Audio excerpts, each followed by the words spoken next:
I was overfilled with, joy that I'm going to be, a graduate of NIT Trichy, went to pay my fees. And the clerk at the counter, administration counter, said that, "Are you paying the fees for your brother?" So I said, "No, it's for me." And he politely told me, we don't take girls out here. This is an all-male institution, and honestly, I was flabbergasted and I was dismayed. I was summoned back out of his office. I met his personal assistant and I asked for his personal address. So the man said, "Why?" And I said, "Look, I want to issue a legal notice." Those days it was called legal notices. You are a central government funded college. It falls under the Constitution of India rules. And by the Constitution, you're supposed to have girls and boys. Women have an equal right to an education as to a man. So the man ran back into the office, informed the principal. I was called back in. He had no other go. He had to take me in because I said I would meet him at the Chennai High Court. And there in the matter, he gave me the admission and I became the first girl to graduate from NIT Trichy, one girl among 2,000 boys. Wow. And I still remember, we didn't have money when we came back. Is it? Yeah, okay. Because, it's a US. What you earn, you end up spending. There's a little bit of money that you can actually save for your passage back. My dad was very kind. He gave me the ground floor of his house. We had a 2-room office. I still remember we didn't have a bed to sleep on. We slept on the floor. Oh. Women in this country are conditioned to think, by tradition, to be homemakers, to be the second person in a marriage. In the sense that man is the leader of the family, a woman is supposed to obey and support him. And, we have this silly joke of home minister. I can't tell you how annoying that is because now we are living in space age. And remember, NASA is now, in America, they are hiring architects to create colonies in Mars. Oh. And that caused many gastric ulcers. There were 70 of them in his gut. That caused a lot of hemorrhaging. It caused the blood hemoglobin to drop. At the same time, he got brain fever. The doctors said he's gone. We even gave him the last rites. And you will not believe it, I was bargaining for the cost of the coffin. And I can tell you, ours is a patriarchal society. That's when I knew that being a widow in this society is not nice. It's a horrific experience. Little annoyed with Oscar because he wanted to be buried in Mangalore of all places. I don't know, secondhand. They told me it's secondhand. And they pulled this helicopter out of the shed with a little tractor and they pulled it and I'm looking at it, I'm going to go in this helicopter. And then guess what? The helicopter goes for a practice run to see if it's airworthy. Can you believe it? Can you believe it? And then I'm thinking, I'm telling Oscar, listen, I'm going back home. I don't want to die in the seas today. And then we get into this and I'm like, telling God, please God, once more, please help me. And it's strange because when you go in these Pavan helicopters, these things wobble a lot. Okay. They wobble a lot and I'm looking, where exactly am I going to follow? Because then, the sea has a lot of shadows in it.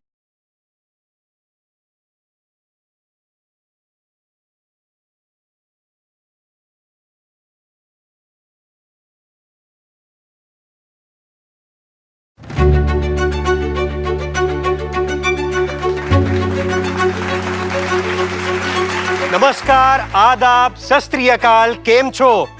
मैं करण मेहता आप सभी का स्वागत करता हूं Tostem presents legends of design season 2 में। Legends of design एक ऐसा शो है जो हमारे देश के दिग्गज आर्किटेक्ट्स की लाइफ को सेलिब्रेट करता है। दोस्तों, आज की हमारी जो गेस्ट है, उन्होंने अपने लाइफ में हर नामुमकिन काम को मुमकिन कर दिखाया है। एक्चुअली देखो तो उनकी लाइफ में नामुमकिन नाम का यह शब्द है ही नहीं। उन्होंने जब आर्किटेक्चर इंडस्ट्री में अपने कदम रखे तो ये एक मेल डोमिनेटेड इंडस्ट्री हुआ करती थी, लेकिन अपनी मेहनत, शिद्दत और लगन के बलबूते पर उन्होंने हर जगह जीत का परचम लहराया। She is been awarded more than 216 national and international awards for her contribution in the field of architecture. But before I call her on the stage, let's have a look at who she is.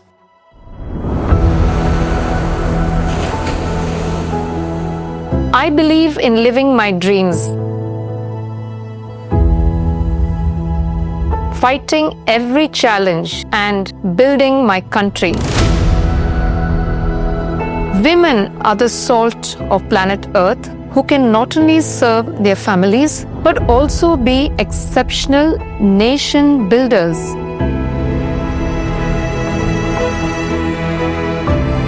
This is architect Ponni Concessao, founder and principal architect of Oscar, Ponni and Rahul Architects, Chennai.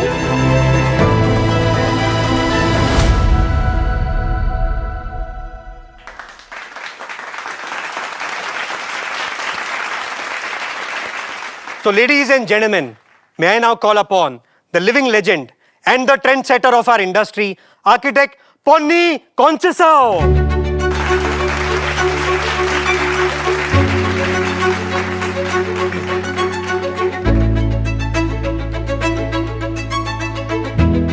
Ponni ma'am, it's such an honor to have you with us today on Legends of Design. I really thank you for your time today with us. Thank you so much.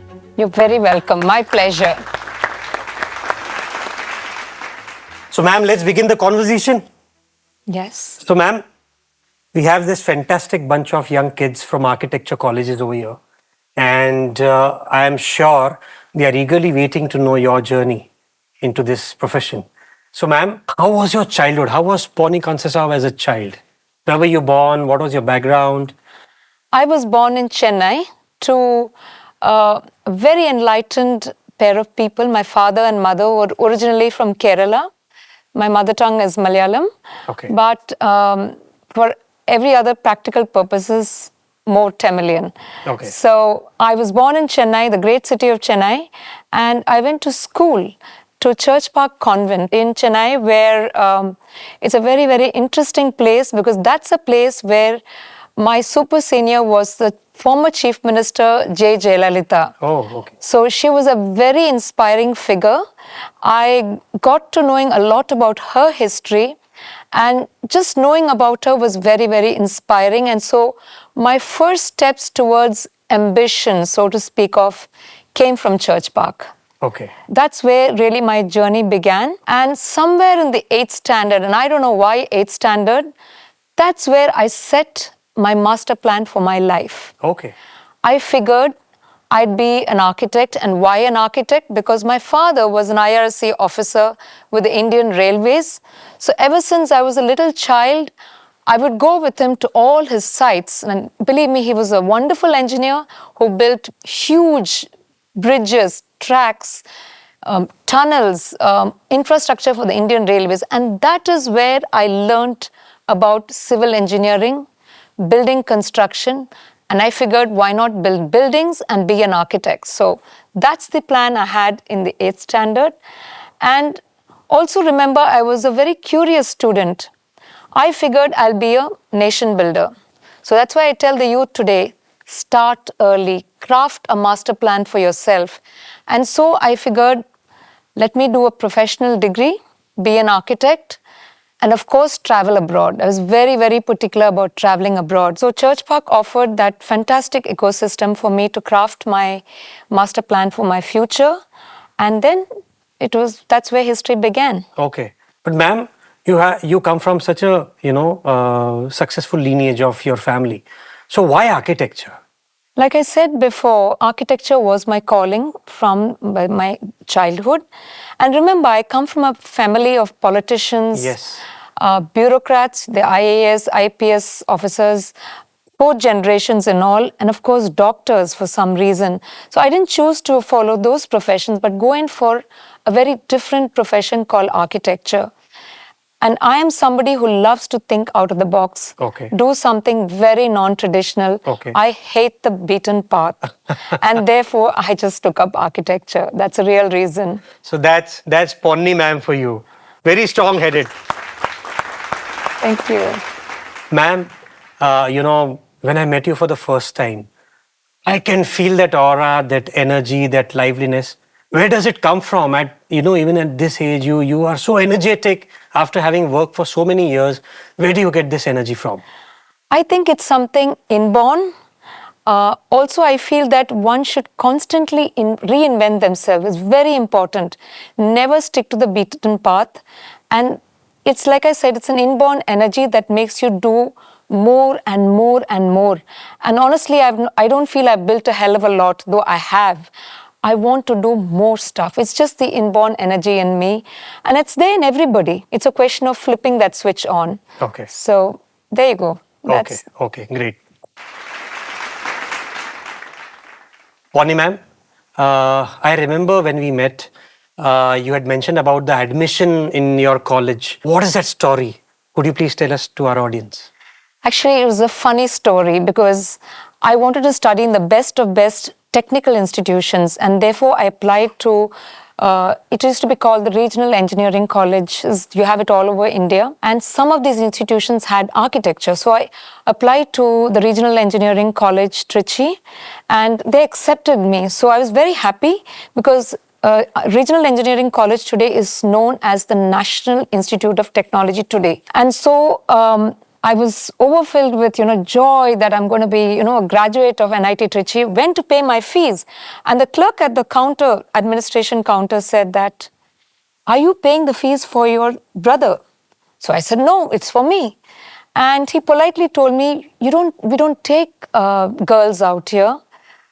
This is an all-male institution, and honestly, I was flabbergasted and I was dismayed because if I packed up and went back home, my parents, my family planned to get me married off. Okay. And those days, girls didn't have much of a choice. The idea was women got married, they became homemakers, raised a family, etc. True. And I knew I would be an absolute failure at that. I just wanted to study, become a professional, and build my country. So I didn't give up. I just told the clerk, "Take me to your principal." Of course, I had my dad with me. And we met the principal, a very fearsome man, but a wonderful, great man called Professor Mani Sundaram. And when I explained to him, "Look, I want to study in your institution," he just told me, go back to Chennai, do your BA, BSc, and I will find you a nice bridegroom from Regional Engineering College, Trichy, which I shook my head and I said, "No, I will choose my bridegroom. Maybe it will be from this institution, but I still want to graduate from your institution." So all hell broke loose. I got yelled at for being an impossible girl. And eventually, he had to give in. And the reason is, I was summoned back out of his office. I met his personal assistant and I asked for his personal address. So the man said, "Why?" And I said, "Look, I want to issue a legal notice." Those days it was called legal notices. "You are a central government funded college. It falls under the Constitution of India rules. And by the Constitution, you're supposed to have girls and boys. Women have an equal right to an education as to a man." So the man ran back into the office, informed the principal. I was called back in. He had no other go. He had to take me in because I said I would meet him at the Chennai High Court. And there in the matter, he gave me the admission and I became the first girl to graduate from NIT Trichy, one girl among 2,000 boys. Wow. So, I remember walking into, my classes and there was just men, boys everywhere. And remember, I come from a very conservative family. I rarely spoke to boys, except they were my brother or my uncle or my cousin brothers. And we were not allowed to have friendships outside of the family. So yes, it was a trying situation, but I was so determined and the rest is history, really. Such an inspiring story. I mean, you all should take, some inspiration from ma'am and whatever we are talking. So ma'am, what happened after that? So finished my B.Arch. And if you remember, my master plan for my story started in school. So the idea was to get my basic degree, the UG degree from India, and then go on abroad. And why going abroad? The reason is I wanted to be a nation builder. It was a naive, silly dream, but I meant business. if you want to be a nation builder, you need to benchmark your country to the best of best democracies existing in the world. And that point in time, REC Trichy, or now called NIT Trichy, 90% of our students basically went to the United States to study for their postgraduate degree. So for me, the gates were open. I convinced my dad to apply abroad. And I was very particular about studying in an Ivy League university. Why an Ivy League university? Because it is the best of best institutions. You study with the best, you're taught by the best, and you network with the best of best in the world. So I took my chances. I was admitted into Cornell University, a wonderful university in Ithaca, New York. And that's where I was very fortunate to rub shoulders with the likes of Carl Sagan, the very famous American astronomer, many Nobel Prize winners, and of course the best of best in architecture. So that was my scene in Cornell University. I did a research degree, which was basically a 2-year degree. And the beauty of Cornell University is that it's a very liberal university. Its collection of international students were fantastic. I sat next to a Saudi prince, a prince from Saudi Arabia, somebody from Africa. Some of my classmates were from different parts of Europe. So that's where I learned the basic tenets of globalization, how we all learn together, apply this knowledge, and how it impacts each of our countries.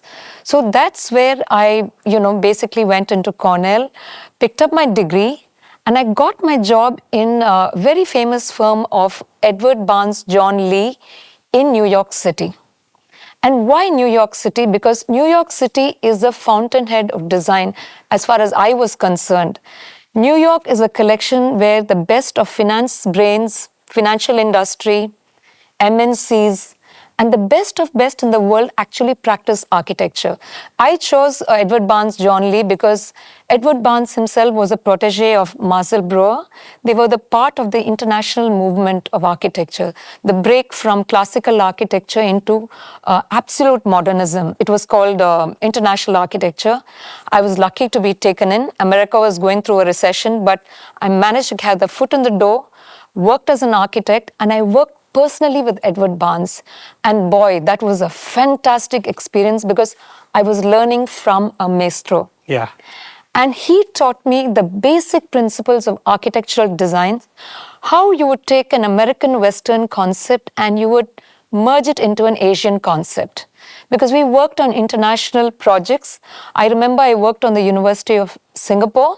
We developed a master plan for it, and I was part of the design team.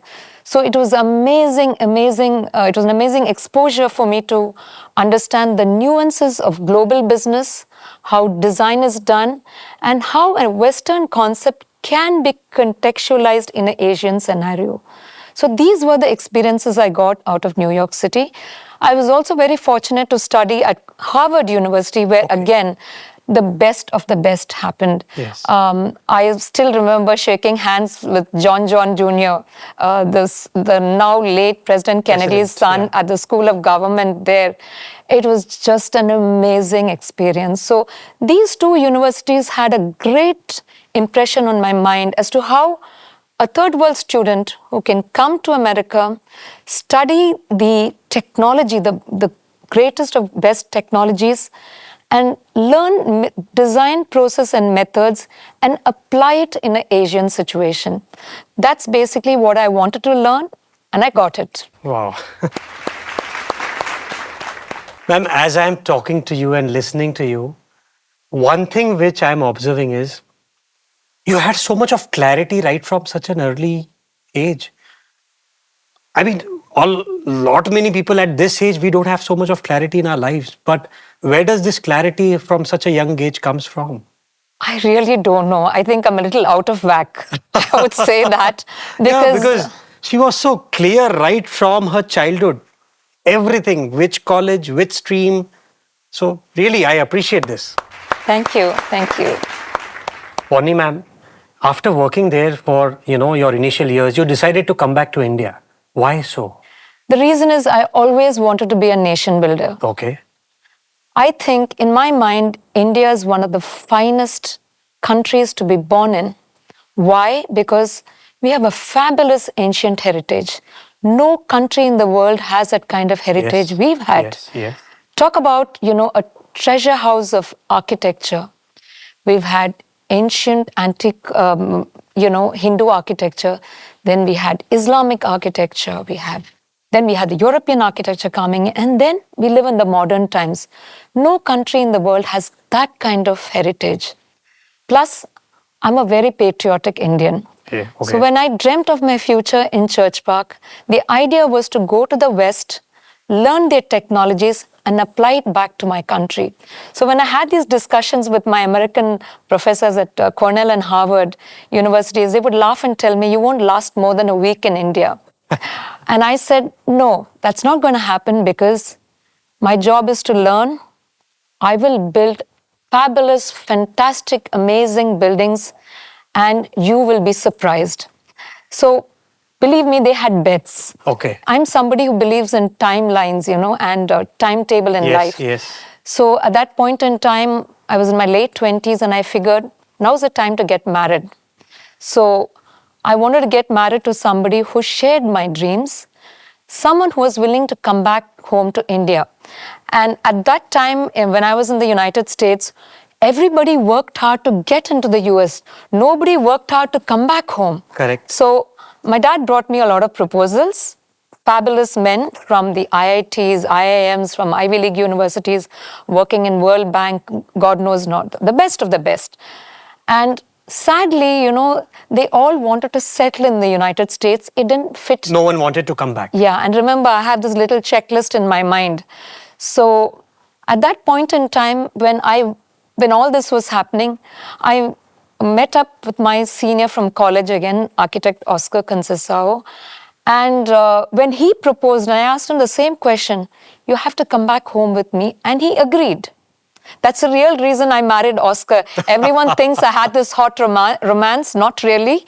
I'm a very practical person. Okay. I believe in workabilities and practicalities of a situation.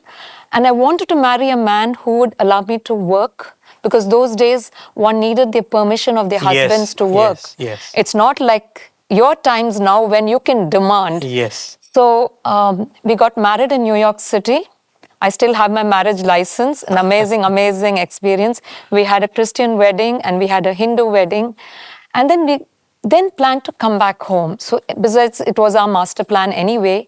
And the first project we got was a 200-acre campus in Namakkal, Salem, from one of the NRI industrialists we met.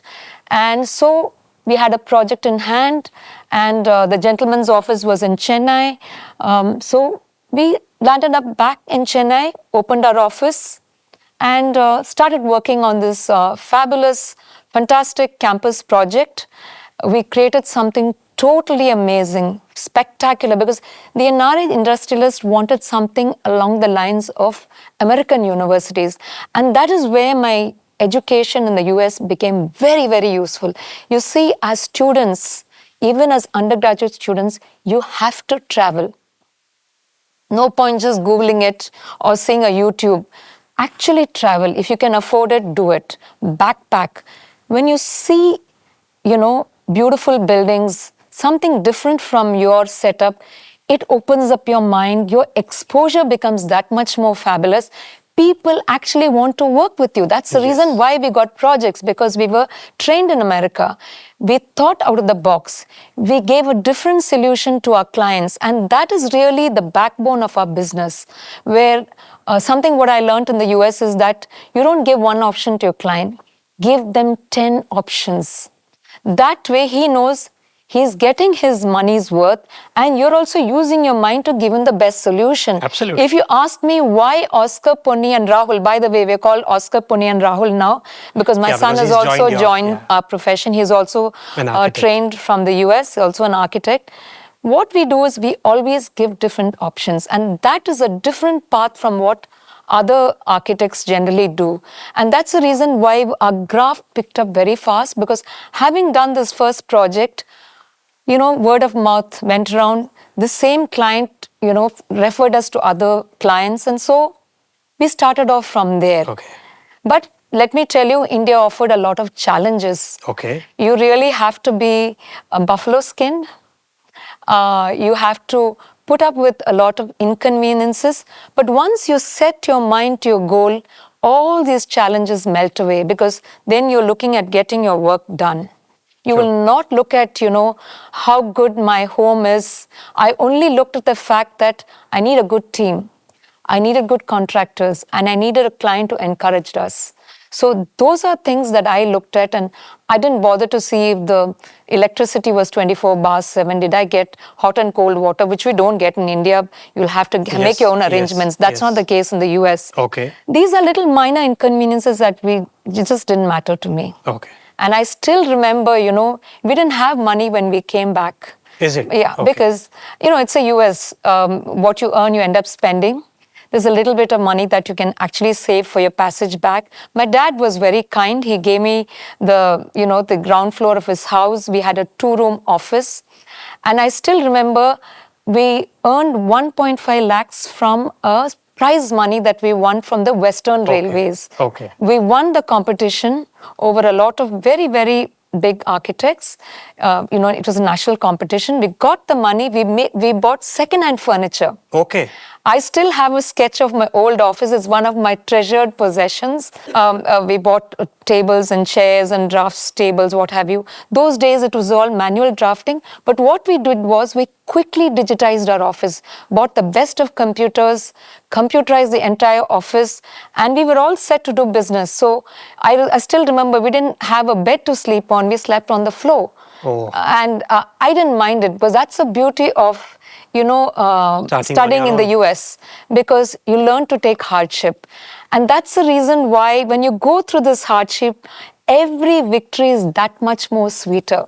Correct. So with our first fees that we bought in more furniture, hired more people, and I have never looked back since. Lovely. Ma'am, you've broken so many barriers in your life. You are a trendsetter, I would rather say. But do you find yourself in situations where people still doubt you because you are a woman? That's a battle I fought ever since my NIT Trichy days. You see, there's something called social conditioning in every country. And in our country, it's that much more worse, at least in my days and time when I was a student, where women in this country are conditioned to think, by tradition, to be homemakers, to be the second person in a marriage, in the sense that man is the leader of the family, a woman is supposed to obey and support him. And, we have this silly joke of home minister. I can't tell you how annoying that is, because there's a reason why I say it, because India has 50% of women today. The demographics has changed. Yes. And when I went to America, and that's the real reason I went to America, I found developed nations, and I'm talking about the G7 nations. You see, the workforce in America, in Europe, in wherever, those G7 nations, 50% of the workforce are women. Sometimes there are more women than even men. So what I figured is that, and this is where I would like to quote Christine Lagarde, the famous French lady economist. She was also the French Minister for Finance and also the IMF chief. And she said that any country that has more and more women in the workforce, that country's GDP is only going to rise. And it's very sad to note that 50% of our women folk are sitting at home. Luckily, the situation has changed now. We find, at least statistics say that 22% of that 50% is actually working in Indian offices today. And the reason is the IT revolution came about. True. MNCs came to India, and that is where the strength of women came about, because you had women in software doing amazingly well jobs. Why? Because women are articulate, they're more sincere, they stick to deadlines, and they want to show that they are a lot better than men. Really, it is an amazing, amazing thing. And what they teach you in the US is, and it's a little different from India, and like I said, girls today in India have changed. They have started demanding their rights. And please continue demanding your rights. It's so, so important. Unless you demand, you are never going to get it. Nobody is going to give it to you in a plate. So today I am, I do a lot of guest lectures. I'm on the governing boards of many universities. And when you go to an architecture class today, you see 70% are women students. Yes, absolutely. Unfortunately, that 70% doesn't translate to the business scenario. Why? Because these wonderful, clever girls get married. Then you're saddled with children and housework and what have you. Then work and profession takes a backseat. So the whole proportion reverses now. So what I tell women today is it's very important who you get married to. Don't settle in for something like, oh, I'm gotten old, I have to marry this guy. Marry someone who shares your dreams. So I was very lucky to have Oscar as my spouse because we kind of mutually agreed on our common ambitions. And because he said, look, I'll take you as an equal partner. So there's a lot of credit I give to my husband, Oscar. If it were not for him, if it were not for my father who allowed me to study, if it were not for my son, I didn't take care of my son, by the way. Okay. He was raised by my parents. Okay. It's very difficult to, raise your child. Yes. Yeah. And, let me tell you, architecture is a very, very demanding profession. You have to be a workaholic. B, you have to spend hours at your design. Because design is a very demanding subject. You have to constantly reinvent the wheel in the sense that fine-tune your design. And I'm somebody, like I said, I'm from the US, so I believe in fine-tuning till you get the optimal product. So, and that consumes time. So naturally, I didn't spend an awful lot of time with Rahul. He's a very understanding son. So I think the men in my family... Guy. I've met him, yeah. The men in my family figured, hey, she wants to do something, let her just do it. And there is an advice I would give to the men sitting here. If you give your women space, it will yield you very rich dividends because they become equal partners. There is something called money to be earned. End of the day, you need to put food on the table. Yes. So it is so good if a man and a woman, a husband and a wife can be on the equal platform and make money equally. It's just a sense of satisfaction. So I think it's a feminist in me that's talking. I hope it's of benefit to you. I don't know if the guys are cringing, but if a country has to prosper, you need to have women in the forefront. You cannot have them sitting at home raising children. It's important to raise children. And what I also learned from the US is that children are more balanced if the man of the family spends enough time with the kids. Let me tell you, this is something I learned from the Americans. The child is that much more balanced, that much more constructive. So that's the reason why I say more and more women need to get on the workforce. Just a bit of nation building advice, if you will. I wish I was in political power. I would have brought in more policies to bring in women to the workforce, create secure environments for women. We have a wonderful Prime Minister, by the way, the only Prime Minister in contemporary India's, history who's brought in this 33% reservation for women. In India, we need reservation. You can't have it abroad, but that is the only tool that can bring women into the workforce. True. So I think kudos to Prime Minister Modi, who has brought in these fantastic legislation. I hope the law gets into effect. Laws get passed, yes, but they need to get into effect. They take time to come into effect. Yes, we need to do census and everything, but that's up to the politicians to do. So I think the more and more women joining architecture is very good, but that needs to translate into business practices. True. So you just need that kind of confidence. Isn't her energy absolutely contagious? I mean, I'm liking this conversation. Your energy is so spot on. I mean, I'm really enjoying this conversation with you. Thank you. Ponni ma'am, if I'm not mistaken, you've been offered movie roles and modeling assignments. Am I right? Yes, yes. Back in the day, I remember I was in about the 12th standard and I took up modeling for fun. 11th, 12th standard. Okay. Because I knew I was getting to professional college. Once you get into the professional college, you're not going to have much time for modeling. All of my friends, some of my friends did it. And so I did modeling.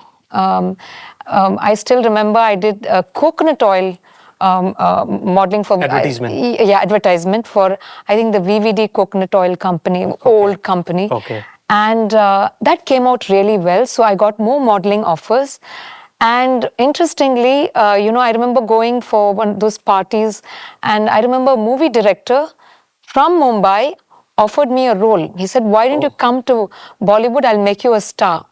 So trust me, I was very, very flattered, very, very flattered. It didn't take me 2 seconds to say that, "Sir, I'm going to study. I would love to, be a movie star, but I think my calling is to be an architect."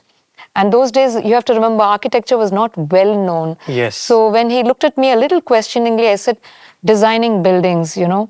So he tried asking again through my mom. And strangely, that point in time, Indian families get dazzled by this, the movies, Modeling and acting acting and assignments, yes. stuff. And so they said, "Look, go ahead if you have to go." But then you have to remember, in movies, you need a certain calling. And in movies, there is a certain shelf life. When you're a professional, you can practice till the day you drop dead. But more than anything else, I felt it was a calling. And so I chose architecture. But I was absolutely flattered. Maybe in another birth, I would be a movie star. I don't know. But it was an interesting, very, very interesting experience in my life. Okay. Ma'am, with a lot of success, you get recognized as well. So I remember you've been awarded some kind of a recognition in 2014 by Mr. Abdul Kalam. Yeah, actually, I think that was a crowning moment in my life. I got the Distinguished Alumni Award from NIT Trichy. In the 50 years of its existence, the National Institute of Technology, Tiruchirappalli, selected 20 individuals who did exceptional services to the nation. And I was very lucky there again to be the first woman to win that award. And I'm telling you, it's such a precious award, because I remember that year we had fantastic peers of mine who also got, along with Oscar, of course. I remember the Tata Sons chairman, N. Chandra, who is my husband's batchmate. He also got the Distinguished Alumni Award. And I think the crowning moment was receiving it from Dr. Abdul Kalam. Yes. What a phenomenal guy. What a phenomenal guy. I think I will take the memory of it to my next 1,000 lives, because he's a man who is incredibly intelligent. And I remember walking up the stage, getting the award from him, and he called me by name. He said, "Ponni, I understand you're also a very good artist." This is the first time the gentleman came to the campus, and I had done a lot of artwork for the lobby of the administration complex. So maybe as he was walking in, he may have asked who was the artist. So he appreciated me for the artwork, and he told me in that 2 minutes while we were on stage, he wished me well, and he said, "As a woman, go out there and make a bigger mark in the landscape of India." And I cannot tell you what a fantastic moment it was. I was too shocked and amazed. I forgot to say thank you to him, but an amazing moment. I think he's one of the great sons of India.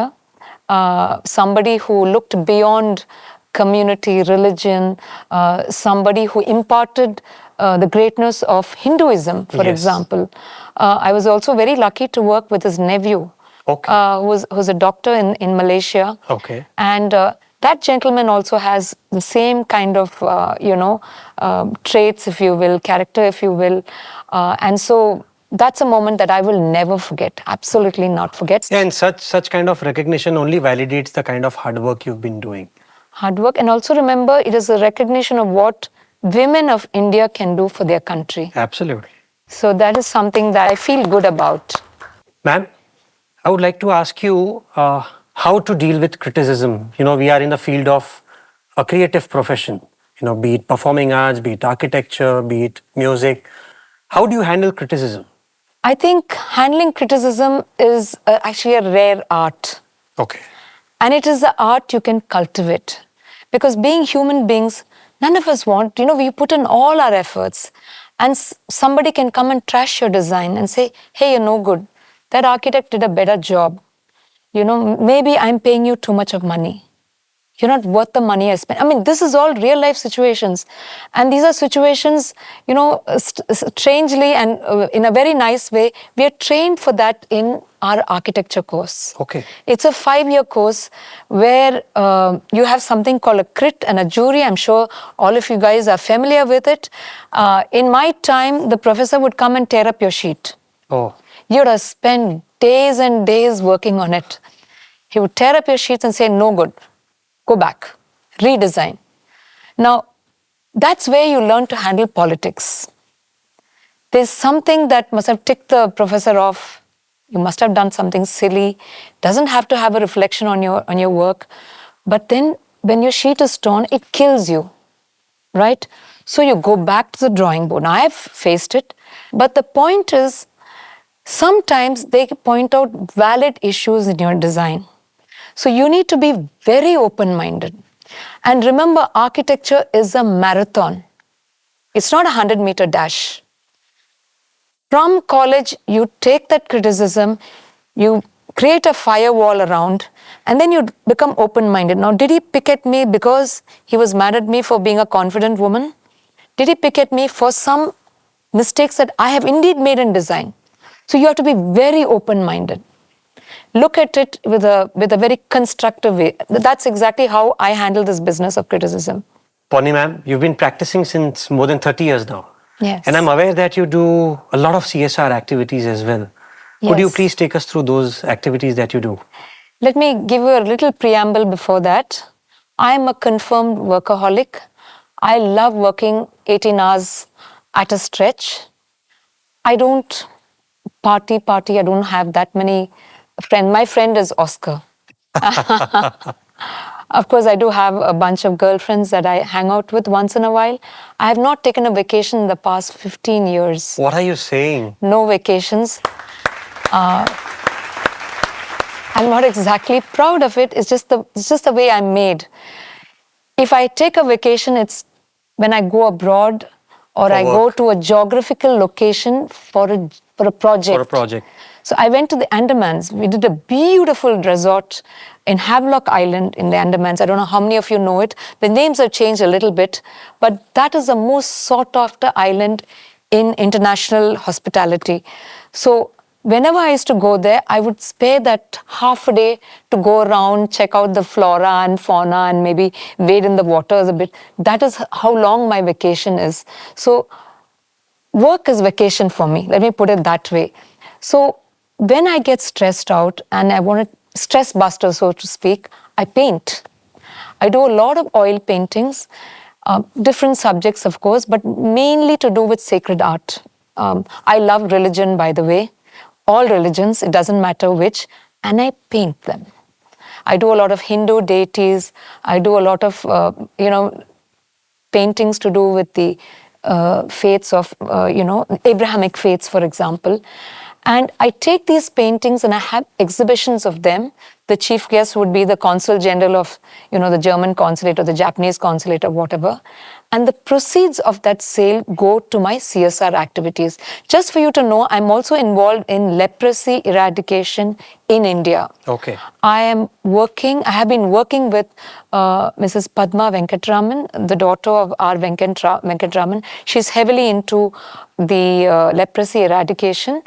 I'm also on the board of Rising Star Outreach of India, where Padma is the chairperson. And also it is coordinated by Mrs. Becky Douglas from the US. So that way I have one foot in the US. And we do a lot of infrastructure for leprosy-afflicted children and the children of those patients, leprosy patients. By the way, leprosy is alive and well in India. Yes. I don't think, everyone thinks it's eradicated. It is No, it's not. still there. Yeah. It is very much there, but the acceptance, the social acceptance is a lot, people understand it a lot more. And because besides we've had other horrific diseases come in. Now the children of those leprosy patients are brought into these beautiful schools that we built for the Rising Star Outreach, and then they are educated there. And then they graduate from there and become professionals, and they have become wonderful, wonderful citizens of this country. So I feel very happy to take the funds that come out of my paintings, and it's brought on to the Rising Star Outreach for leprosy eradication. I've also built schools for underprivileged girl students, toilets for corporation schools where girls are there. It's more girl-centric for some reason. I relate to them a lot better. We've also built a lot of noon meal centers. Also, I've also worked with the Ladies Circle of India. I've worked with Rotary clubs, and so on and so forth. I can't tell you how much. And I also give lectures for women's empowerment for girl students. True. Because then you have to catch them young. Yeah. Before they go into family situations. Yes. And I also do a lot of women's empowerment lectures for college students, not just architecture, but for engineering students, management students. NIT Trichy regularly calls me back to give these lectures to motivate students to be clear about their career paths. So these are the, social services I do. I'm also the rural ambassador for Nippon Paints. They have some program called the N Shakti program, where they tutor and train women from rural areas. Will you believe it? Give them a certificate so they take jobs to be painters, certified painters of buildings. And I'm telling you, I take a lot of students and architects from tier 2 and tier 3 cities. That is where the gem of India stays. It is actually in the rural areas. They are more ambitious, they're more hardworking, and they really want to crack it. I find women from those cities are actually more aggressive in getting their career goals. Okay. And today in Tamil Nadu, our Chief Minister has actually brought in programs to reverse the rural to urban migration. That is a socio-economic problem we're facing in urban areas, because our infrastructure cannot take that influx of rural migrants into cities.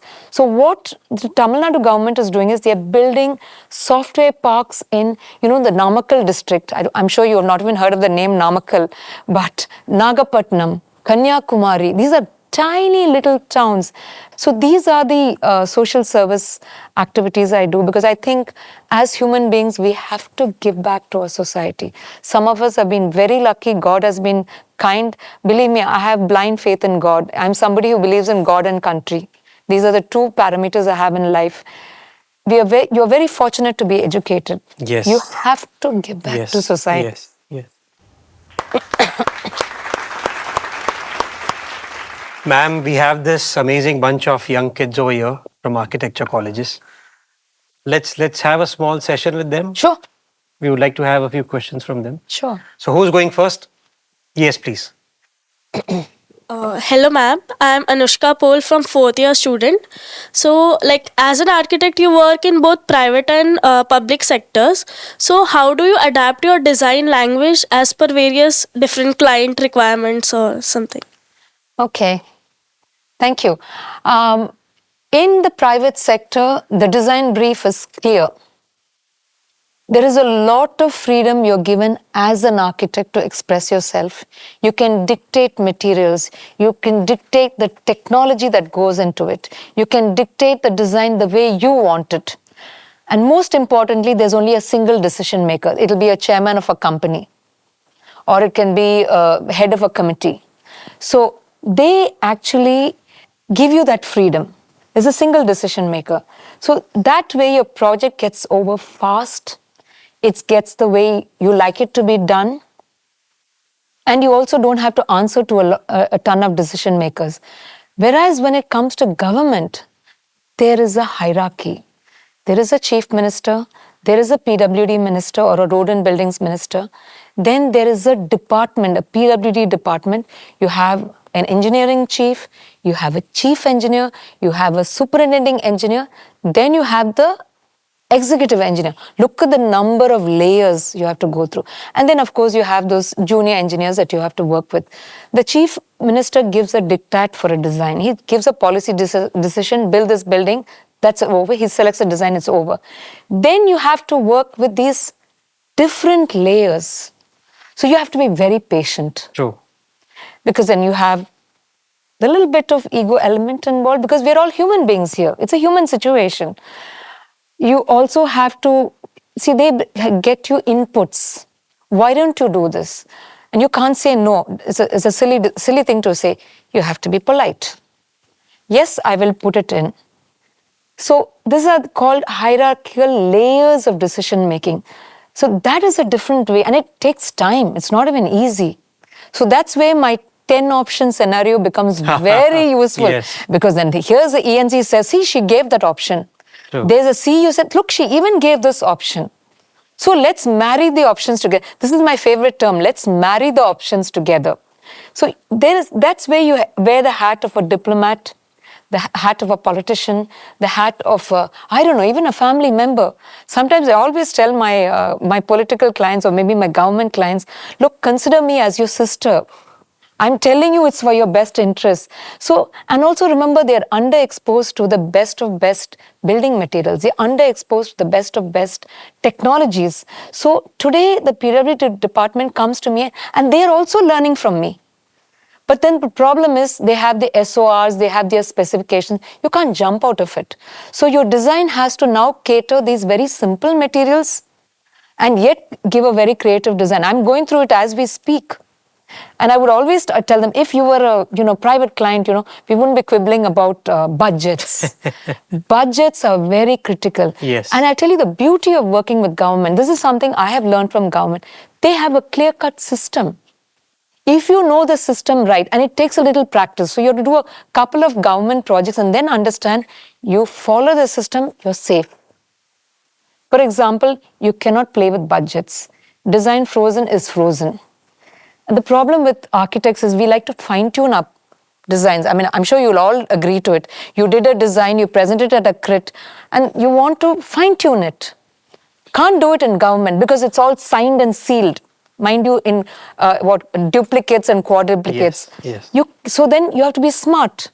You have to come up with the optimal design right in the beginning itself. So that is something I have learned from government. Okay. That you have to cater your design to simple materials, not jump the budget, and also go through systems. True. Systems is best in government projects. So I have learned from both private and government projects. I love working with government. It's there are challenges, but then now I've gotten into the groove. The Telangana Secretariat was a very good example, but there it was different because we didn't use government specifications.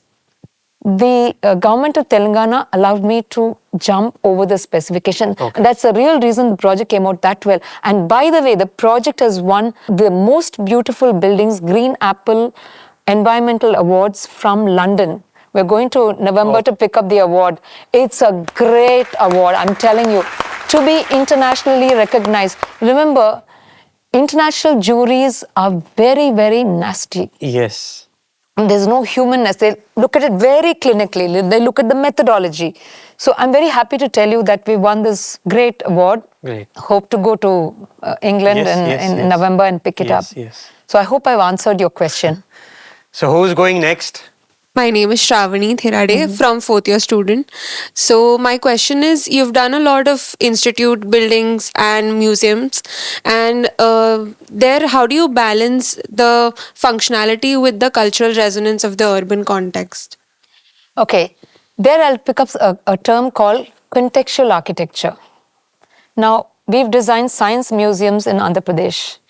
We've designed the World Telugu Museum. So what we do is we practice something called contextual architecture. You take the context and the vernacular architecture of that local area and you marry it into your design.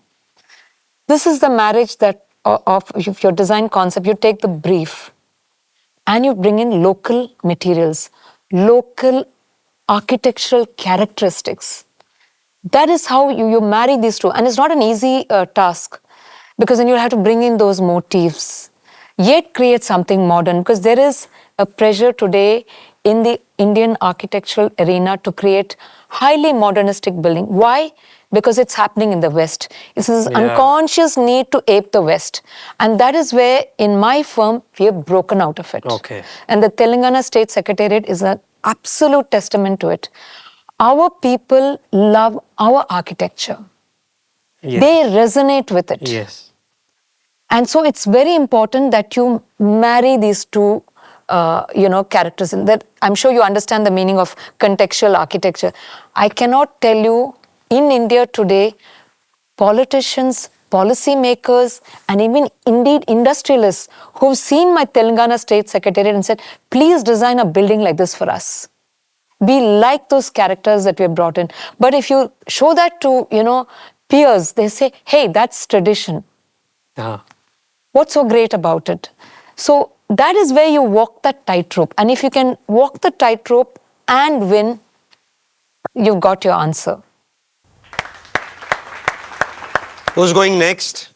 Yes, please. Hello, ma'am. My name is Pia. I'm a fourth year student. My question to you is, how do you think the next generation of Indian architects should engage with heritage and sustainability? Very good question, because the world has changed today. Past, I think, 10, 20 years, we were very globalized. We were very open to ideas. We would take ideas from the West. But today, there is a lot of protectionism. Every country is now is looking inward, and so is India. So I think in our practice, just about every building of ours, I would say 98% of our buildings are green rated.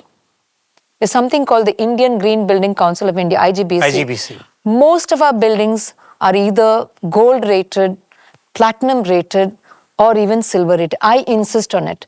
Telangana State Secretariat, I spoke to the government and insisted on IGBC. So much so, the Coimbatore Library and Science Center we are building in Coimbatore right now, it's happening as we speak, is also going to be green rated. Now, what is green design? It's nothing but your own vernacular design. Go back to courtyards. What is a courtyard? It's a giant heat exchanger. Yeah. It has worked for millennium for us. Why would you go build a glass building and then throw in a lot of aircon and then pay for the aircon bills? Doesn't make sense. So if you see, most of our buildings, Karan, have courtyards. And we've been doing it very, very consistently over the past 30 years. There were people who complained about it. See, you have wasted space. Now, we've had to have more budgets. Do you know when it came in useful? During COVID. Okay. Because people couldn't go out. Yes. So they all sat in their courtyards. They communed with their family. Yes. Enjoyed nature. Yes. So you'll have to look inward. There is so much goodness about our traditional Indian architecture. Please don't be dazzled by parametric architecture. We've done parametric architecture for our clients, and they're very polite about it. They don't resonate very well. We're all Indians. We love our Indian architecture. Marry the two. Try to get parametric architecture along with your heritage architecture. Then you're a winner. We've done it. Regional context is important. Absolutely. Courtyards, patios, creating fenestration that facilitates cross ventilation. I'm telling you, this is not the last COVID you're going to see. There is a COVID wave going on right now as we speak, but it's a less harmful one. But you never know, it may just pop up again. Yes. So what our clients are telling us is, please stick to heritage design. When I say heritage, is not adding those cornice bands and those elaborate, no, not that. I'm talking about bringing in courtyards, having cross ventilation, less dependence on aircon. Because, I should share this with you. We did studies during the COVID time. Most of the microbes travel best and they multiply more in an air-conditioned environment.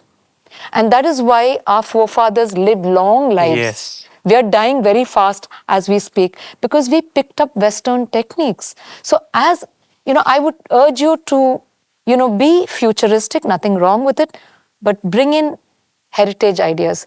We did a building, Karan, 3rd floor, complete New York architecture because my client wanted it, but we put a courtyard in the middle. Oh, the third floor. okay. Now they're all fighting for the courtyard. Everybody wants a piece of that little bit of nature that comes in. So you can take modern architecture and give it an Indian spin. Okay. Who's going next? Yes, please. Hello, ma'am. Myself Ankush from first year SOD. So my question for you is that can you please share some of your international experience or site works? Okay, in our firm, we do international projects. We do projects in the Middle East, in Malaysia, the Far East. And I think the best of my buildings have been in Malaysia. We did a home for, normally we do these very large projects, but I like these tiny projects. It really pulls at your creativity. So we did this beautiful 20,000 square feet home for Dr. Nurul Amin in Jaya Petaling. It's a very exclusive area in Kuala Lumpur. And what we did was we fused Indian and Malay architecture together. We brought in Chettinad architecture, we brought in Malay architecture, and what we got was a fabulous hybrid. We did all the Chettinad columns from Chennai, the false ceiling elements. A lot of woodwork came from Chennai. And then we brought in elements of Malay architecture. We had a V-shaped courtyard that overlooked a forest preserve. And it was very nice. The feeling I got was that, there was a bit of India and there was a bit of Malay. So that's one project that I really, really admired. We used a lot of materials from all over the world. So it was a unique blend of materials, technology, and architectural style. Okay. Who's going next? Hello ma'am, this is Sonal Patil from 4th year BArch. My question is that what do you believe sets your firm different from other firms, architectural firms in India as well as globally? Good question. 3 words: speed, scale, and skill. It's the speed in which we churn out concepts and designs. It is the skill of our team that we have, and we are never afraid of scale. We can design a 1,000 square feet home, and we can design a 30 lakh square feet IT park. So I think it's a marriage of all these 3 factors that gives us an edge over other firms, both in India and globally. Who's going next? Yes, please. Hello, ma'am. This is Avinash Sabagani. I'm an architect. So my question is, the cities which, let's say, ki Mumbai or coastal cities of Chennai, those are facing issues of flooding every year, which have happened in the past also. And the government is also trying to put their efforts by putting so much investments in those projects. But still the problem remains the same of flooding in those cities, or take any city of let's say even in landslides those certain cities. So what, as an architect level, the policy planning should be happening so that to take care of those issues rather than investing so much money again and again in those infrastructure projects? I think you've asked a very giant question. It will take a lot of time to explain, but I'll make it as short as I can. You've addressed a very smart issue called climate change. There is flooding that's going on. You will not believe, in all our projects we have raised the plinth level. Normally the plinth level used to be not more than 2 or 3 feet. I'm talking about residential projects. Today it is a standard 4 feet. For public buildings we're making it 5 feet. This is the nastiness of climate change that's going on. Now, regarding the flooding in huge metropolises, I think that's what you're looking at. This has to have a policy based answer.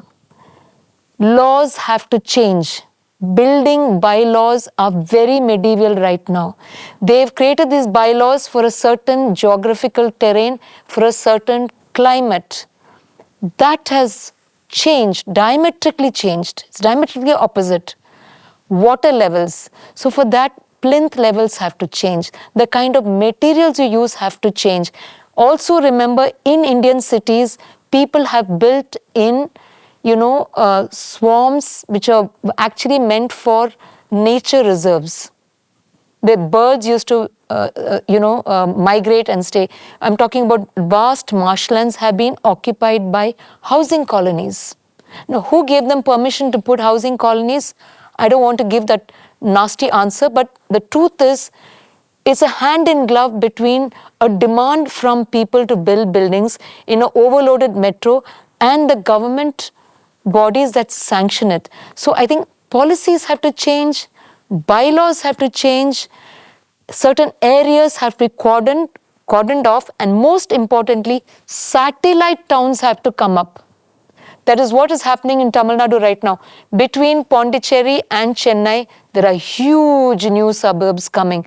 So until and unless we form these satellite towns, you're still going to have pressure in metropolises. It's changing. Trust me, it's changing. Policymakers have taken note of it. I'll have an offline conversation with you. Who's going next? Hello, ma'am. So myself is Shravani Raut. My question is, how do you ensure that your architecture remains relevant to both current and future context? Excellent question. It really depends on the design typology. I'm going back to the Telangana Secretariat. We built a very heritage-like building because the government wanted this to be an educational tool.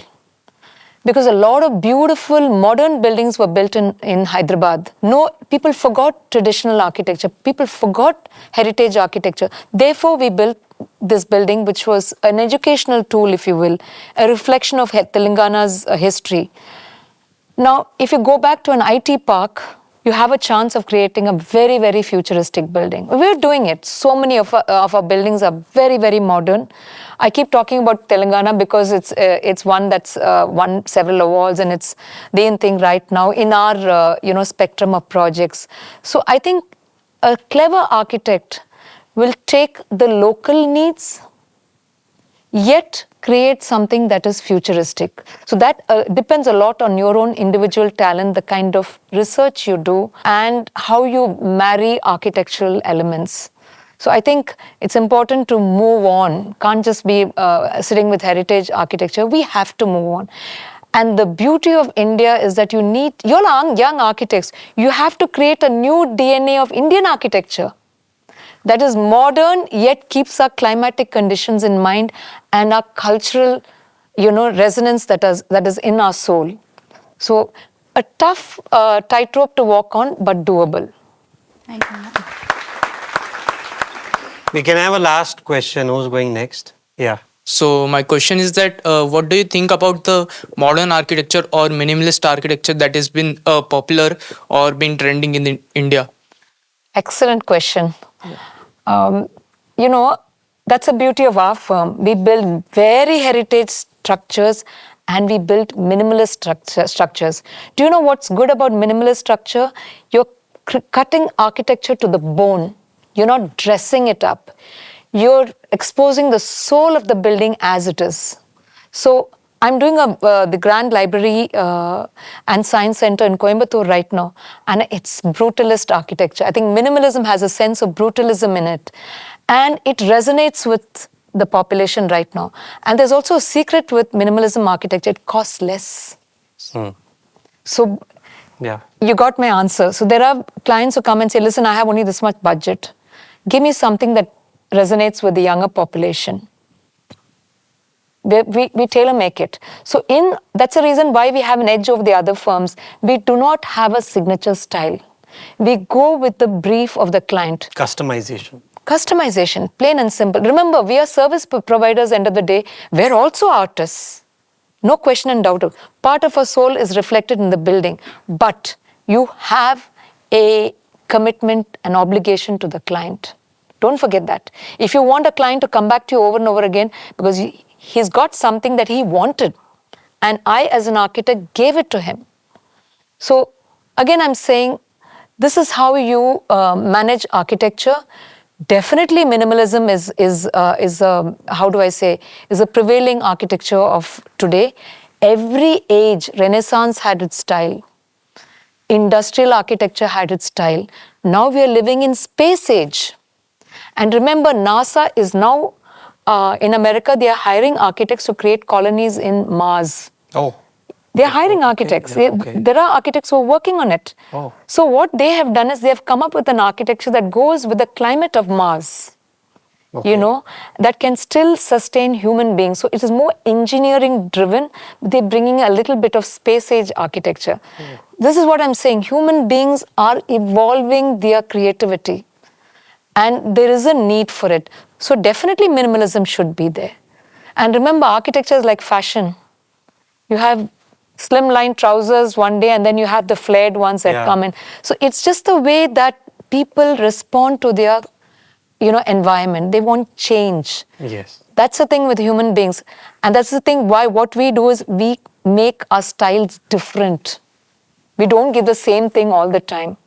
Great. So learn a lesson from that. Ponni ma'am, I'm sure they have learned a lot of things from this session today. Now, we got an opportunity to meet a couple of people who know you well. Okay. So we would like to show you what they have to talk about you. Okay. Yeah. Can I have the AV, please?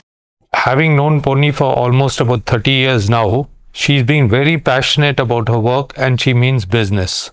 Doesn't mince words and she's to the point. She wants quality stuff and on time. She's been very, very kind with all of us in the business and she really loves to do business with us because we back her up with the kind of support and deliver the products what she expects us and to the quality of what is expected. My first introduction with Ponni was at the store. She had got a client and she said, Anita, convince him. He cannot understand English that well, but you have to do the work. And we did it together and that was in Andaman. And that's how me and Ponni got connected. And she is a sweetheart. She is the best architect in the city. I've never met a person more better than her. God bless her and make she be successful in everything she does. I just wish Ponni all the success in all the endeavors that she takes. She's the best and she'll always remain the best. Thank you. I'm Mali Mahalingam, friend of Ponni and Oscar only for 45 years. I've known both of them since our REC Trichy days. It's an honor for me to say a few words about my dear friend Ponni. To describe Ponni, I would use a few adjectives with a letter starting with a name that she has. P. The first P about Ponni is that she is a path breaker, has been a path breaker and continues to be a path breaker. She was the first women student at REC Trichy. She was the first women distinguished alumni at REC Trichy. And I think is the first woman architect to design a secretariat building in the country. The second P about Ponni is that Ponni and Oscar are the ultimate professionalism. The way they work and their work that they've done has earned them many credits and awards. I understand they have more than 210 awards over the years. I don't think any other architect firm will have that kind of award numbers. Third is Ponni at the bottom of it all is a patriot. She loves this country. She came back all the way from Cornell. She and Oscar came back to India and have built a wonderful practice. But the patriotism doesn't stop there. They've built buildings which have greater impact than merely residential commercial buildings. The Telangana Assembly is a standing example. They built state libraries. I would in a word say they built modern monuments than just buildings. These monuments will stand the test of time and will be etched in the records of history. It's the patriot Ponni which holds India very close to her heart. Her passion, the other P, is something Ponni and Oscar are all about. They're passionate about what they've done. I remember for a period of time, though based in Chennai, they spent almost 3-4 years in Telangana and Hyderabad to build a secretariat. That's the passion that they've shown towards their work. And not to forget the fact that all this has been with an emphasis on perfection. They've been perfectionists, and that's the reason they get all these great contracts, and the buildings today stand testimony to the perfection they pursue. Ponni and Oscar have not built just buildings, they've built modern monuments. Monuments will stand the test of time and will remain etched in history forever. Where do I start with architect Ponni? She's a fantastic person and a wonderful human being, and she has been such a big influence in my life. I'm a practicing architect, and I'm also a visiting professor across several colleges. And this inspiration of teaching for me was developed and inculcated in me by architect Ponni. She's a wonderful academician as well. She goes around many colleges under Anna University and other universities, and she does give them a wonderful lecture. I was lucky enough to listen to one of her lecture during the college in which she was giving. So that lecture really inspired me. And before that, I was only a practicing architect. That lecture really changed me into teaching line as well. So it's no surprise that she's so successful because she's one of the architects in the current generation who can handle both academics and practice very well. The right amount of balance is something which is very difficult to achieve in this field, but she is someone who did that with so much ease. And it's always fantastic to see how she talks and how she runs the practice at the same time in a very, very efficient way. So I wish her all the very best, and whatever accolades she receives for her practice and for her teaching career is just a start. And I'm sure she's going to achieve more, and she's going to be more successful. Her contribution is not just limited to the practice alone. Her contribution to the academic is just started, and I'm sure it's going to continue for a very, very long time, and many people are going to be benefited with that. Thank you. We are KK and Vinny. We're very, very dear friends of Oscar, Ponni and Rahul. We first met in Roundtable. We were the senior members and they had just joined. They had come from America. And I picked up, we had something called a friendship basket, and I picked up Ponni's name. And they came home, and we just hit it off from the first moment that all four of us were together. And Rahul was a baby at that time. Rahul was a baby, and time goes fast. I mean, it's unbelievable. It's been more than 30 years since we met them, and we've been seeing all the ups and downs and the way they grew, and we grew with them also. And 30 years, yes, is a long time. But Ponni, we've seen her as a successful lady. I would say as a man, a successful lady is not just the one who goes and becomes successful in a career. She's been a successful child to her parents. She's been a successful wife and a successful mother, because everywhere we saw her going through the crisis of them doing not well or the business going down, the son has to study properly. Everywhere she's pushed everybody and made a success and made them happy and made the business grow with Oscar. So that's the important thing which I see as a man, for a lady to be successful in the family and grow the business. And for me, as a friend, I have also succeeded through her, because she's given us a spirit that we have to do more business and not be dull, don't give up, and things like that. And I think my wife has more to say. No, on the lighter side, she always says, I'm only a successful woman, and then I'm not a very good mother. But I think she's completely wrong, even though Rahul may not agree with me, but she is a very good mom. and Rahul and she have a very nice relationship, contrary to whatever she may say.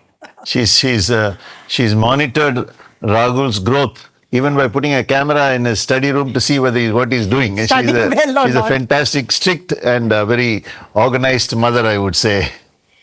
I think for us as friends of them, Ponni and Oscar being awarded to do the Secretariat of Telangana was the pinnacle of their success.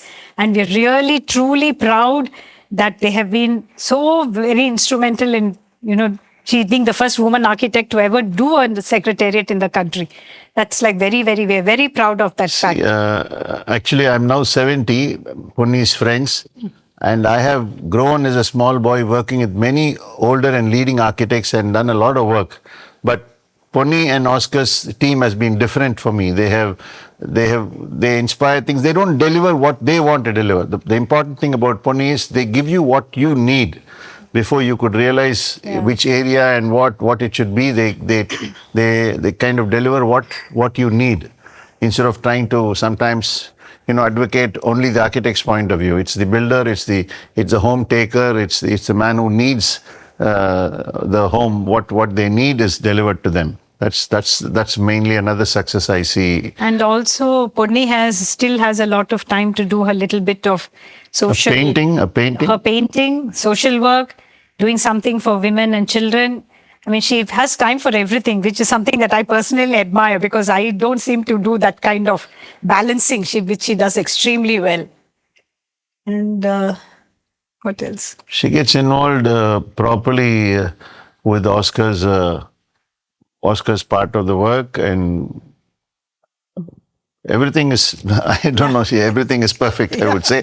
But yes, everybody cannot be perfect everywhere. She has her tempers. She has a good and a bad temper. So we got to float with her moods to get what we want out of her. And I think both of us have this beautiful saying that we are born with family, but God made friends.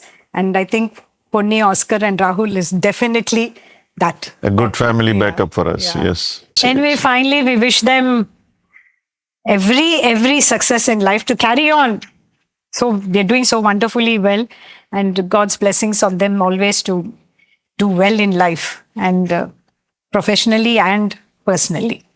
I wish them with good health continuously, and none of them to fall sick or anything, and to keep up even when they're old to work. And I'm sure they're going to guide their son and push him forward. And in Tamil, there's a saying: you don't need to teach swimming to a fish. So they brought out a lovely fish which knows what it has to do, swim, and it's going to do wonders like them. And architects are, meant to build better future for the country. And I think Ponni and Oscar are blessed with this vision of developing something nice for the people, especially and for the country, and for the country, especially with the population in India. Thank you, and all the best. Ma'am, how do you feel when people have to say such good things about you? I feel super good. Okay. I feel loved. I feel that my work is being acknowledged, and India has supported me. Great. What I give for India, India is appreciated, and it's a fantastic feeling. Thank you. So this segment was powered by Tostin, framing the beauty of living.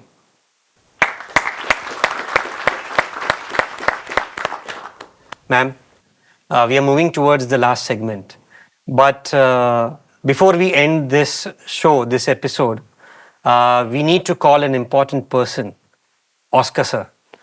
And without him, this episode is incomplete. Absolutely. So may I please call upon Oscar sir.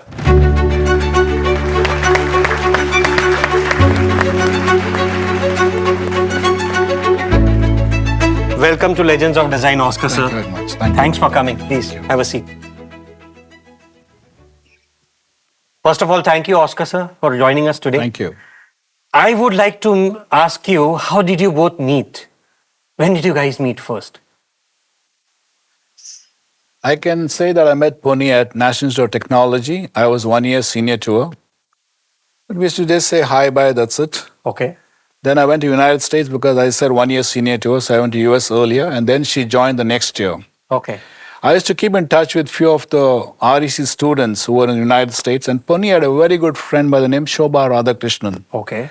And she was from a 4-year B course, and I was from a 5-year architecture course. So we left the US at the same time. So like all other guys, we used to keep in touch with each other. So every 3 months I'll say hi to her. And one fine month of August 1987, I did call her, and she said, guess what, Oscar? Ponni has come to US. Okay. And she's at Cornell University. So why didn't you give her a call? Okay. So I got the landline number and I called her. And she was very excited because I never kept in touch with her when I left NIT Trichy. For 1 year, I never kept in touch with her.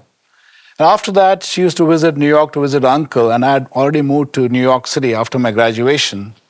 So I used to wait for the day she'll come to visit her uncle. Oh.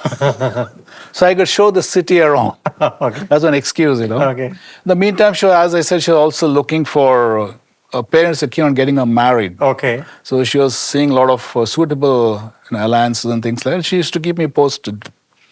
And then one day, after she was seeing all the guys, she was very keen on someone coming back to India along with her. Okay. So that's when I moved my coin and asked her, I would like to marry you.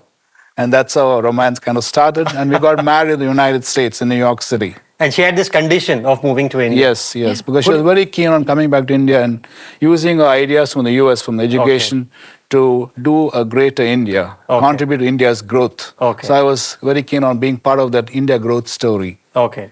Oscar sir, Ponni ma'am, if you could go back 30 years, is there anything you would have done differently in your career path? Both of you. You go first. Ladies first. Okay. It's a difficult question. I don't think I would have done anything very, very different. Like I said, I have clarity of thought. I know exactly where I'm going. Perhaps I would have come back to India earlier. Okay. That is something I would have done different. You would have missed him, no? No, after marrying him. After marrying, okay. I would have really wished we'd come back earlier because then I would have gained on the time of my practice in India. Okay. That is something I'd have really would have done different. Okay.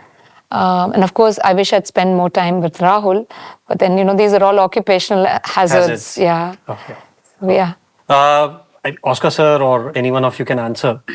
Do you think you would have reached this level of success on your own if you weren't together? No, I think we believe in a double engine. So she is the front engine, I go behind her. No, I think we go together, really. So I think we work in tandem, and that's led to a good, tremendous contribution to our success. Okay. And as I said, Ponni is a front engine. I believe in a 50-50 partnership. Okay. In life should be 50-50. Okay. You can take it personally, you can take it professionally, but mine was more of a professional outlook. The personal thing came along because we were friends. We are still each other's best friends.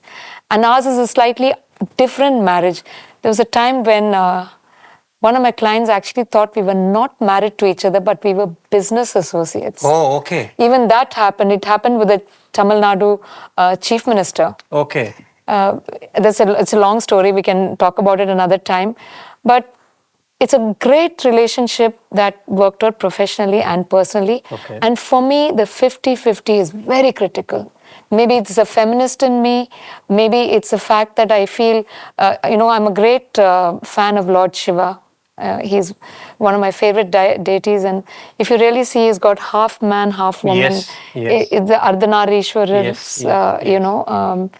situation. And so for me, it's a question of 50-50. There's no question and doubt about it. Okay. And I believe both of us walk hand in hand together. No question and doubt. I'll add to that story. The thing is, she was working with the late Chief Minister, Mr. Karnanidhi, Dr. Karnanidhi, along with current CM Stalin. She was doing their museum and their offices. And I was doing the house of Kanimuli. Okay. And after those meetings, I was at the house along with Kanimuli's mother and Kanimuli madam. And that's when Stalin sir and another minister and Ponni came, because she knew I'm working on this. They came together. And then Ponni and me were talking, Ponni and myself. So Stalin is asking, how does Oscar know Ponni? That's when the PW minister said they are husband and wife. So they all really, died laughing. Till then, he had not met me. Okay. So, Oscar sir, Ponni ma'am, you've been working together since a long time now. So, what's your firm's design philosophy? What's your approach? What do you believe in? Yeah, we strongly believe in the client brief, the site context, and we integrate nature into the building. Okay. So that brings in this issue of sustainability and bringing in Indian concepts into our building. Like I mentioned before, courtyards. Sustainable materials, building for not just 10 and 20 years, but for a good 50 plus years. So the sustainability aspect, going into the latest trends in technology and understanding nature. Remember, as architects, we are the ones who harness the forces of nature, create an ideal environment for human beings to live in. Okay. So understanding nature is very, very critical. Okay. Oscar sir, Ponni ma'am, we all go through tough times in our life, and you also faced a very major setback a few years back when Oscar sir was not keeping well. What had happened exactly? Can you please share the story? About 18 years ago, Oscar had, like I said, divine comedy. Okay. It was just one medical issue after another. He was taking treatment for a bit of arthritis, too many painkillers, and that caused many gastric ulcers. There were 70 of them in his gut. That caused a lot of hemorrhaging. It caused the blood hemoglobin to drop. At the same time, he got brain fever. Oh. That is caused by a mosquito bite. Okay. You know, Chennai is very famous for mosquitoes. So a stray mosquito came, bit him, and then he got this brain fever, and the doctors said he's gone. We even gave him the last rites, and you will not believe it, I was bargaining for the cost of the coffin. Okay. It was so bad. So we gave him the last rites, and I remember going to the doctor and banging my fist on the table and said, listen, doctor, I'm paying you. Start thinking of other treatments. So the doctor, you know, it's in an emergency mode by God's grace. And that's the reason I used to be an agnostic, atheist, then an agnostic. Today, I only believe in God. Because of that incident. Absolutely. That's the first time in my life I knelt and I said, God, just help me out of this. And by God's grace, you know, he opened his eyes. The reason is the doctor had a son who had just come back from the UK, Dr. Rajkumar, and he said, I'll do a very out-of-the-box treatment. And I said, go ahead. Anyway, the man is gone. It's not going to make a very big difference with me. He did it. It worked. Oscar opened his eyes, and then it was a fabulous path to recovery, which took about 2 years. And during the 2 years, I had to manage the firm on my own. We were doing this huge project. I remember we were doing this 30 lakh square feet IT project. And that was mainly Oscar's clients. I had my clients. I remember I did the Union Minister of Finance's home that time. The projects all came to me. And I can tell you, ours is a patriarchal society. That's when I knew that being a widow in this society is not nice. It's a horrific experience.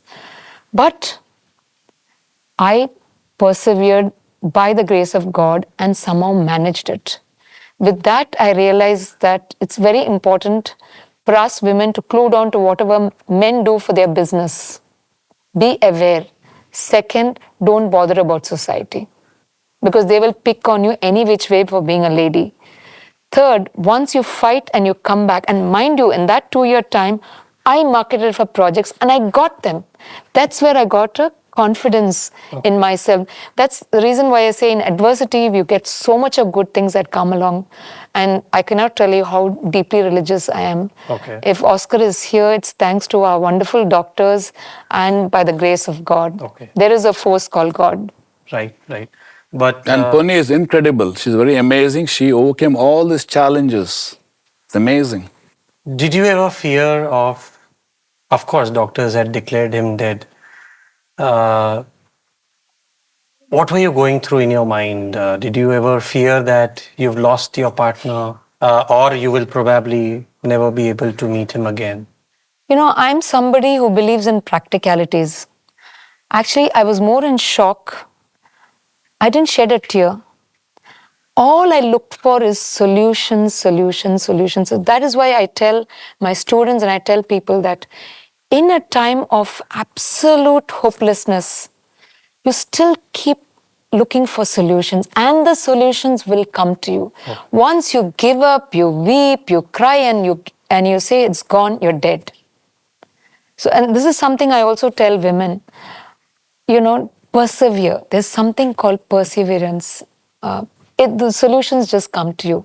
I was just looking at logistics. In fact, you know, I was little annoyed with Oscar because he wanted to be buried in Mangalore of all places. So then, You were annoyed even now. you know, it's strange because then if you want to be buried in Mangalore, you have to wait for a particular plane because from Chennai to Mangalore, it's all these little ATR planes. They don't take coffins. Okay. So you have to wait for a Boeing to take the flight to Mangalore. Okay. It was either that to wait for a few days and then the flight takes the coffin box to Mangalore, or you drive all the way to Mangalore, which will take literally 3-4 days, and you know the situation when that happens. So I was only annoyed with Oscar at that point in time, because then your mind is thinking of logistics, funeral logistics, how are you going to handle things after that? And when you lose a loved one, you don't, at the time of the situation, the event happening, you only think of logistics. And once the event is over, you start grieving, you know. So that was exactly what happened to me. But I remember going on my knees and begging to God. I will never forget it, ever, ever. Oh, by grace of God, He's Grace here of with us. God, absolutely, grace Healthy, of God. fit and fine. Yes, absolutely.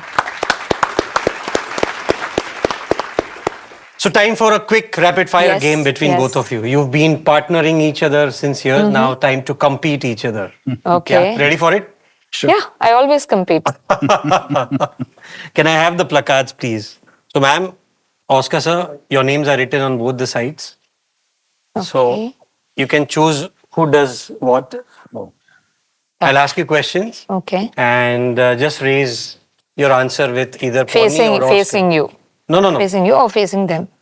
Facing them. Yeah. Don't cover your face. Okay. And just whatever your answer is, Ponni or Oscar. Yeah. Okay. Ready? Yeah. Let's start. Who's the boss at home? She's not even raising it. I am the boss at home. Acha, who's the boss at office? Tiller. No. It's 50-50, seriously. Who brings work at home? Literally work at home. Oscar. Who follows up on payments with clients? Both. I think. Both. Both. I'm telling you both. Okay. Who has a better aesthetic sense? Both. Okay. He loves you a lot. He's just taking your name, Ponni. No, Oscar, come on. She fine tunes everything. She's very meticulous in what she does. Okay. Who secretly thinks that they are a better architect? I will not answer this. No, you have to answer. I think both are equal. Both are equal, really. It is. Okay. Remember, I compete. Okay. Yes. Conventional designs or bold experiments? Ponni goes for bold. Bold. I believe in it. Out of the box. Really out of the box. Absolutely out of the box. Spending time on a site or chilling home on a Sunday? What's your preference? I have to chill out at home on the Sundays because that's the only day I can take care of home, spend time with my son. Being a lady, if I was a man, I wouldn't have done it. Okay. That's a problem being a woman. Okay. So that's a day when I have to take care of things at home. But what we also do is we choose Sundays to take out of the city site visits. We do that a lot. Okay. Because that doesn't impinge on our time. Okay. What is, now you have to answer this. What is one quality in Oscar sir that you truly admire? Putting up with me. How about you, sir? What is one quality about her which you admire the most? Ponni, she is very meticulous, very passionate, very caring about the family. Okay. Then comes architecture. Okay. It's very first family first. Okay. And ma'am, one last question. Any funny moments or any funny client interactions that you remember? Now I have to really think. Because ours is a very serious life. Okay. Very, very serious life. Okay. Funny moment, yes, Andamans. Helicopter. Oh, the helicopter. I'll never forget it. Okay, we were doing this project in Havelock Island. And so when you travel to the Andamans from the mainland, India is considered the mainland, you take a regular flight, come to Port Blair, because that's the capital of the Andamans. And from there, you need to take a helicopter to go to Havelock Island. And I will never forget it. They had this second-hand Hans or Pavan helicopter. I don't know, second-hand. They told me it's second-hand. And they pulled this helicopter out of the shed with a little tractor, and they pull it out. I'm looking at it. I'm going to go in this helicopter. And then guess what? The helicopter goes for a practice run to see if it's airworthy. Can you believe it? Can you believe it? And then I'm thinking, I'm telling Oscar, listen, I'm going back home. I don't want to die in the seas today. So, and then we get into this, and I'm like, you know, telling God, please, God, once more, please help me. And it's strange because when you go in these Pavan helicopters, these things wobble a lot. Okay. They wobble a lot, and I'm looking, where exactly am I going to follow? Because then, you know, the sea has a lot of shadows in it, which indicates a depth, you know. And I'm asking, there's no life raft. They're just taking us. God's grace, we went there, and I told the client, buddy, I'm not coming back ever. You want me to come to Havelock Island, we are going by sea. I don't even care if it's a rowboat, but not in this helicopter. I will never Quite forget. scary, you know. See, in the middle of the ocean, you see the deep blue sea. It's a wow moment, but then when you have this second-hand helicopter you're going in, and you've read a lot of helicopter crashes in our country, this is not funny.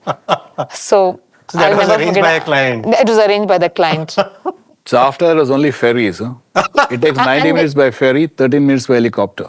And the ferry is fantastic. They have something called the Macruz ferry, which is, done up by some Singapore company. Beautiful. You really enjoy the seas, the scenery. There's so many islands in the Andamans.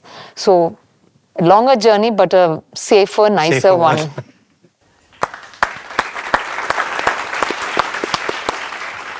Great. Oscar sir, Ponni ma'am, we've come to the end of this episode. It was really fantastic having both of you here with us. But before we close this episode today, we would like to have a photo moment with both of you all. Sure. Can I have the portrait, please? Ma'am. So there are 2 copies. One is for you and one remains with us.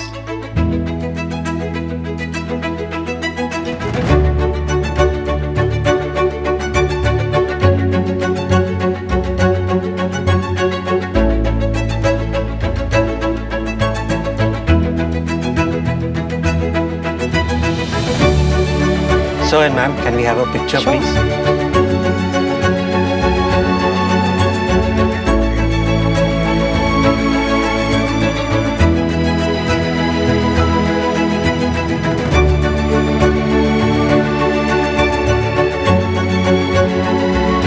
This moment was brought to you by Vox India.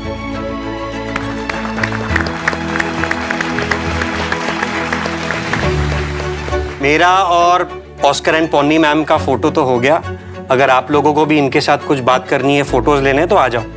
कम कम कम कम कम कम.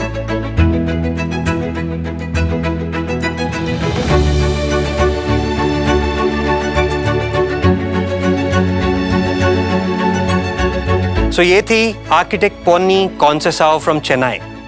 दोस्तों, architecture की दुनिया में कदम रखने से पहले ही पोन्नी जी ने अपने आने का ऐलान कर दिया था. दोस्तों, किसी ने सही कहा है कि जब एक औरत विश्वास और हिम्मत के साथ खड़ी होती है तो वो किसी से भी कम नहीं होती. और इसका सबसे बड़ा उदाहरण है पोन्नी कंसेसाओ, जिन्होंने सिर्फ अपने लिए नहीं बल्कि करोड़ों औरतों के लिए नए दरवाजे खोले हैं. और उन्होंने ये सोच बदली कि एक औरत सिर्फ एक सेकंड सिटीजन या फिर किसी की परछाई बन के नहीं रह सकती, बल्कि वो इतिहास बना सकती है जिसे लोग सालों तक याद रखें. दोस्तों, आज का कारवा बस यहीं तक था. जल्दी मिलेंगे लेजेंड्स ऑफ डिजाइन के अगले एपिसोड में. We would like to thank our title sponsor Tostem windows, our powered by sponsor Vox building material products and our automation partner Smart node automation. जल्दी मिलेंगे अगले हफ्ते किसी और नए लेजेंड के साथ.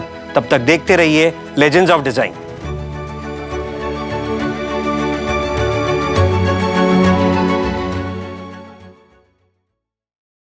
I have an announcement. दोस्तों, आज के इस सोशल मीडिया के दौर में आइए हम लेके चलते हैं आपको उस जमाने में जहां पे कम्युनिकेशन होता था लेटर्स से. Smart node automation presents letter to legends. आप अपने फेवरेट लेजेंड्स को इस एड्रेस पर खत लिखिए और हम इंश्योर करेंगे कि आपके लेटर्स हम आपके फेवरेट लेजेंड्स तक पहुंचा दें.